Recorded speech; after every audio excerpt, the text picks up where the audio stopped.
अभी हमने पढ़ा ऑर्गेनाइज्ड और अनऑर्गेनाइज्ड सेक्टर के बारे में। तो हमने देखा कि अनऑर्गेनाइज्ड सेक्टर जो है उसमें काफ़ी ज़्यादा शोषण होता है लोगों के साथ, जो वर्कर्स होते हैं। मैंने बताया कभी भी छुट्टी जो तुम लोगे उसके पैसे कटेंगे, कोई बीमारी है, कोई मजबूरी है, कोई मतलब नहीं उस चीज़ से, ठीक है? साथ में वेजेस बहुत कम मिलती हैं, सैलरी जो होती है वो बहुत कम मिलती है, गारंटी नहीं है कुछ भी। तो इससे होता क्या है ना, जो इनके मालिक होते हैं, जो इनके जो ओनर होते हैं, वो बड़ा इन पर अत्याचार करते हैं एक तरीके से। तो उसको रोकने के लिए क्या-क्या किया जा सकता है वो बता रखा है इसमें कि इसके लिए वही है भाई, गवर्नमेंट को जो भी गवर्नमेंट लॉ पास कर रखे हैं ये देखना पड़ेगा कि उन लॉज को पूरी तरह से कामयाब काम में लाया जा रहा है नहीं लाया जा रहा। ठीक है, ऐसे मिनिमम वेज एक्ट पढ़ा था।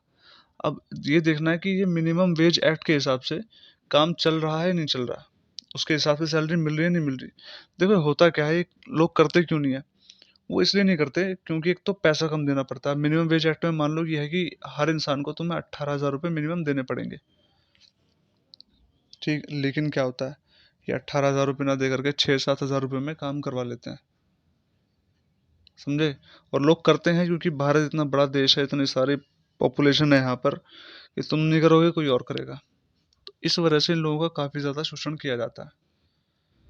और साथ में टैक्स से बचने के लिए कई बार देखो होता क्या है कि ना, जैसे तुम्हारे पास 10 वर्कर काम कर रहे हैं, तुमने शो कर रखा है गवर्नमेंट को कि हमारे पास 10 वर्कर काम कर रहे हैं, तो तुम्हें उनका उनके हिसाब से सैलरी देनी होगी मिनिमम वेज एक्ट के हिसाब से। होगा क्या कि जो दुकानदार है, जो फैक्ट्री का मालिक है, वो क्या करेगा, वो कर लेगा 20 बंदों को एम्प्लॉय और दिखा देगा वहां पर कि मैंने सिर्फ 10 कर रखे हैं। इससे होगा क्या कि वो अपने जो कंपनी की कैटेगरी है उसको स्मॉल में रखेगा, और स्मॉल वाले को कम टैक्स देना पड़ता है, बड़े वाले को ज़्यादा टैक्स देना पड़ता है। तो इस वजह से वो टैक्स से बच जाएगा। तो इस तरह की कुछ टेक्निक्स होती हैं अपनाते हैं, और जो वर्कर्स हैं, जो बेचारे डेली दिहाड़ी पे मजदूरी करने वाले लोग हैं, उनके साथ ये लोग अत्याचार करते हैं।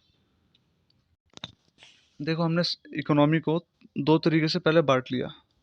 पहले कौन सा था, सेक्टर जो था पहला वाला, सॉरी, जो पहला सेक्टर था वो हमने बांटा था किसके हिसाब से, वो हमने बांटा था एक्टिविटी के हिसाब से। तो एक्टिविटी के हिसाब से कौन से थे हमारे, प्राइमरी, सेकेंडरी और टर्शरी। फिर हमने उन्हें एम्प्लॉयमेंट के हिसाब से बांटा। तो एम्प्लॉयमेंट के हिसाब से कौन से हो गए, ऑर्गेनाइज्ड और अनऑर्गेनाइज्ड। अब हम उन्हें बांटते हैं ऑनरशिप के बेस पे, कि कौन किसका मालिक होता है उसके बेस पे। तो ऑनरशिप के बेस पे भी दो हैं, एक होती है पब्लिक और एक होती है प्राइवेट। ठीक है, देखो पब्लिक क्या होती है, पब्लिक कंपनी है कोई, तो पब्लिक का मतलब हमारी सबकी, हमारे टैक्स से चलने वाली। अब ये नहीं कि उस वो हमारी है, वो इसका मतलब ये हो गया वो सरकार की है। तो जब पब्लिक कंपनी होती है, पब्लिक कुछ भी चीज़ होती है, उसको हम बोलते हैं सरकारी। प्राइवेट आप लोग जानती हैं, टाटा, बिरला, रिलायंस, ये सब प्राइवेट हो गए। समझे? इनमें कुछ डिफरेंसेस होते हैं, मैंने नोट्स में लिखवा रखे हैं, वो तुम पढ़ लेना। जैसे समझ लो कि जो प्राइवेट सेक्टर कंपनी होती है, उसका जो मेन मोटिव होता है प्रॉफिट इंक्रीज करना अपना। ठीक है, अंबानी को प्रॉफिट चाहिए, उसको कोई मतलब नहीं है देश से क्या हो रहा है क्या नहीं हो रहा। टाटा को, उनको सबको प्रॉफिट चाहिए, वो फ्री में नहीं बांटे हैं कुछ भी।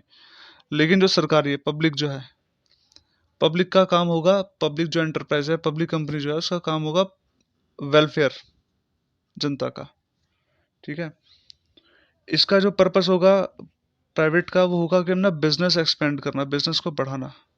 ठीक है, पब्लिक सेक्टर कंपनी का काम क्या होगा, लोगों को ज़्यादा सर्विस प्रोवाइड कराना, ज़्यादा से ज़्यादा लोगों तक सर्विस प्रोवाइड की जा सके। जैसे बैंक्स खुलते हैं, सरकारी बैंक खुलते हैं दूर दूर तक, वो क्यों खुलते हैं, सस्ता लोन देते हैं, क्यों देते हैं किसानों को, वो इसलिए देते हैं कि सबके पास तक जो है सर्विस पहुंचे। ठीक है, और एक इसमें चीज़ ये है कि हम लोग सारी की सारी चीज़ें जो है प्राइवेट सेक्टर को नहीं दे सकते हैं। कुछ ऐसे काम हैं जो कि सरकार को ही करने पड़ेंगे, जैसे रोड, ब्रिज, रेलवेज, हार्बर्स बनाना। हार्बर जानते हो क्या होता है, हार्बर जो पोर्ट वोर्ट होता है उनको हार्बर बोलते हैं। ठीक, तो इस तरह के काम कुछ ऐसे हैं जो कि सिर्फ सरकार ही कर सकती है, बाकी और कोई नहीं कर सकता है, चाहे कोई कितनी बड़ी कंपनी हो। तो ये बात थी सारी, ये था हमारा सारा का सारा चैप्टर।